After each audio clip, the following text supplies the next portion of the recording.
आदरणीय मेरे प्रिय दोस्तों और भक्तों, लीला दर्शन के अंतर्गत नित्य मिलन क्या होता है, आइए इस सूक्ष्म वृत्तांत में देखते हैं, जो लगभग 5 मिनट का होने वाला है। आपसे विनती है कि बने रहिए। इस वृत्तांत के अंत तक आपको स्वयं समझ में आएगा कि नित्य मिलन क्या होता है। दोस्तों और भक्तों, इस वृत्तांत को शुरू करने की आज्ञा दीजिए। दोस्तों, श्याम आज बहुत प्रसन्न है, वह आनंद कंद है। इसके समीप पहुंचते ही दूसरों का विषाद खिन्न मुख खिल उठता है। जहां जाता है हर्ष आह्लाद की वर्षा करता चला जाता है, किंतु आज तो ऐसा लगता है जैसे पूर्णिमा के दिन महासमुद्र में ज्वार उठ रहा हो। मैया ने श्रृंगार कर दिया है।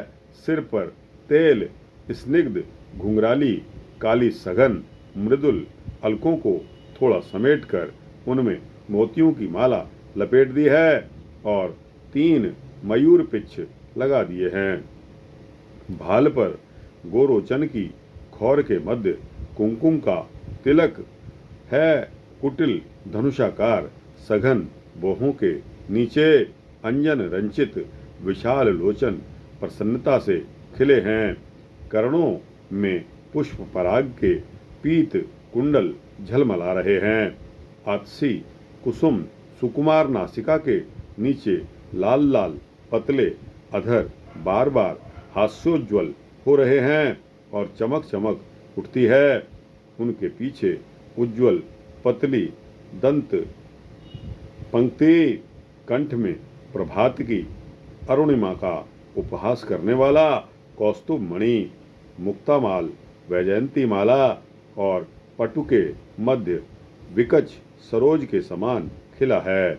वक्ष पर तनिक वाम पार्श्व में स्वर्णिम रोम राजिका श्री वत्स चिन्ह लहराती वनमाला के अंक में छहर छहर उठती मुक्त माल की शोभा और उसके नीचे उदर की त्रिवली के मध्य नाभि का गंभीर नन्हा गड्ढा, पतले चिकने उदर पर क्षीण कटि के सम्मुख यह नाभि लगती है, जैसे शोभा की राशि पर इंद्रनील मणि धर दी गई हो।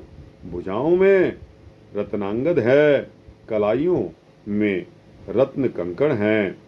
खिले हुए नवीन कमल के समान अरुण करों में पतली लाल लाल उंगलियां और उनके सिरे पर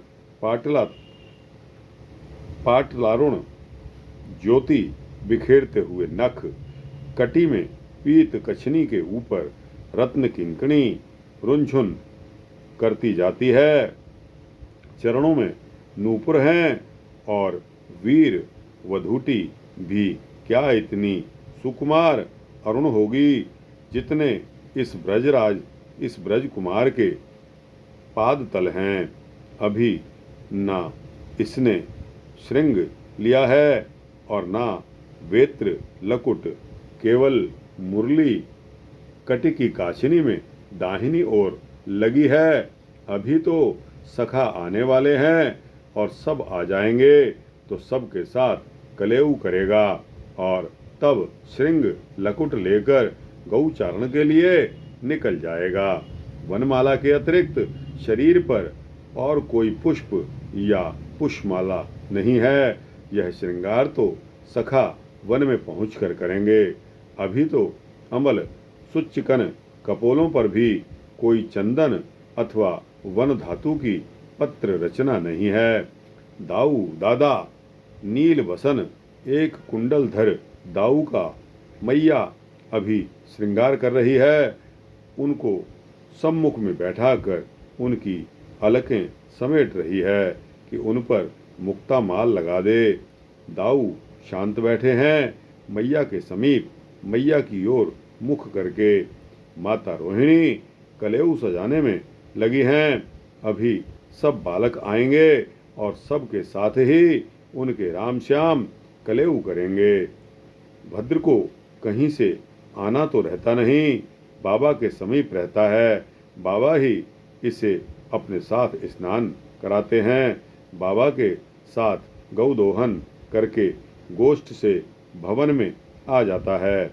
आज जैसे ही भवन में आया, कन्हई ने लगभग झपट कर दोनों भुजाएं कंठ में डाल दी और लिपट गया। अंग अंग रोम रोम आनंद से खिलता जा रहा है। हर्षोत्फुल्ल लोचन आनंद तरंगदायित संपूर्ण देहवल्ली भद्र में भुजाओं में भर लिया।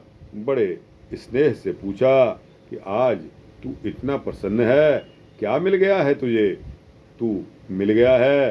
कन्हई और अधिक प्रफुल्ल होकर भद्र को भुजाओं में कस लेता है। मैं भद्र खिलखिलाकर हंसता है। मैं कब तेरा नहीं था, मैं कब तुझसे अनमिला था। मैं क्या आज तुझे मिला हूँ, तू मिल गया है। कन्हई कुछ सुनता नहीं, आज इतना प्रफुल्लित है कि भद्र की बात इसकी कर्ण पल्ली तक पहुँचती ही नहीं। तू मिल गया है, सखा आ रहे हैं और यह नंद नंदन एक एक के कंठ से उल्लसित होकर कंठ में दोनों भुजाएं डालकर लिपट रहा है। सुबल विशाल अर्जुन ऋषभ वरुथप अंशु तेजस्वी देवप्रस्थ तोक मधुमंगल श्रीदाम सबसे यह आज ऐसे ही लिपट लिपट कर मिल रहा है और यह प्रसन्न है, आनंद मग्न है। तो गोप कुमार सभी आनंद मग्न हैं। सब उलझकर इसे भुजाओं में भर रहे हैं, सब हंस रहे हैं।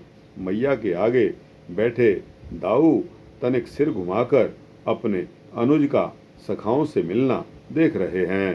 रात्रि के कुछ घंटे पीछे सखा मिले हैं और यह कन्नू ऐसे मिल रहा है जैसे युग युग कल्प कल्प पर मिले हों। इसे इनके मिलन की ही प्रतीक्षा करता हो। इसका यह नित्य मिलन। तो दोस्तों, नित्य मिलन किसके साथ में होता है? कनुआ के साथ में होता है। कनुआ कौन है? शॉर्ट नेम है कन्हैया का। तो दोस्तों, कनुआ भी प्यार से श्री कृष्ण को ही कहा जाता था। बच्चों का नाम शॉर्ट में रख लेते हैं, बार बार आवाज़ लगानी पड़ती है। लंबा चौड़ा नाम हो तो उसका फिर शॉर्ट कर दिया जाता है, तो शॉर्ट में कनुआ नाम हो गया। तो दोस्तों, नित्य मिलन भगवान श्री कृष्ण के साथ उन ग्वालों का कितने सौभाग्यशाली रहे होंगे। वो सभी ग्वाले हम और आप आज उनकी कथाएं पढ़कर ही आनंदित हो उठते हैं। पता नहीं हमें इस बात का सौभाग्य कब मिलेगा कि हम भी कनुआ जैसे महान आत्मा को जाकर मिलेंगे और उनके दर्शन करेंगे। दोस्तों, यह नित्य मिलन का यह वृत्तांत यहाँ समाप्त होता है। अच्छा लगा हो तो इसको लाइक और शेयर करते हुए अपने दोस्तों, भक्तों, मित्रों, जिज्ञासुओं तक पहुँचा देना दोस्तों। और कमेंट सेक्शन में अपनी राय अवश्य देना। इस चैनल को सब्सक्राइब कर देंगे तो आपको इसी तरह के सूक्ष्म भक्ति वृत्तांत सबसे पहले मिलेंगे। दोस्तों, ऐसा मेरा आश्वासन है। जय श्री सीतारामचंद्र भगवान की जय। जय श्री कृष्ण।